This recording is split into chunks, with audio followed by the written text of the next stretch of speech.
Senator Dalphond. Merci, Monsieur le Président. Thank you, Mr. Speaker. For those who are not already familiar with it, I would invite my colleagues to read the Black Parliamentary Caucus's report.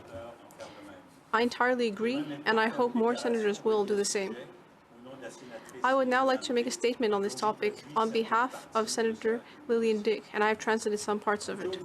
In Edmundston, New Brunswick, Chantel Moore, a petite young First Nation woman, was shot and killed by a police officer in the course of a wellness check.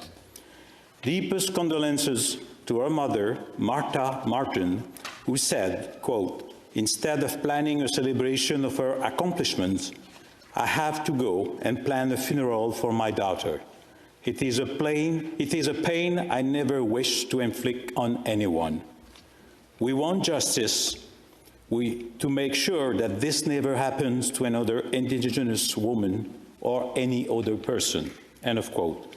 Malheureusement, Sadly, Chantel Moore is now just one more of the 1,200 Indigenous women and girls who have gone missing or been murdered over the last 30 years. The increase in violence towards Indigenous women and girls was documented for the first time by Amnesty International in 2004, then by the Indigenous Women's Association of Canada in 2005, in its report entitled Sisters in Spirit. After a decade of denial, in a report published in 2014, the RCMP recognized that the number of Indigenous women and girls who had gone missing or been murdered was much higher than what had been reported previously. After more than a decade of pressure from families, the public, and parliamentarians, there was finally a national inquiry which documented the increased violence towards Indigenous women. In the report published on June 3, 2019, there were 231 calls for justice. A year later, to the day, Chantel Moore was killed by a police officer in circumstances that seem unjustified. Meanwhile, the government has not tabled an action plan in response to the report. Sorry. It seems to be me.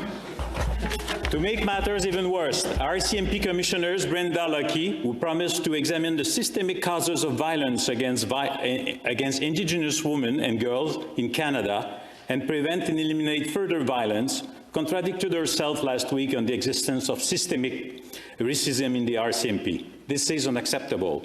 Senator Dix concludes, how many more Indigenous women and girls have to be killed before the federal government and the RCMP recognize and understand that individual racism and indifference and institutional systemic racism are root cause of the violence enacted against Indigenous women and girls? Thank you.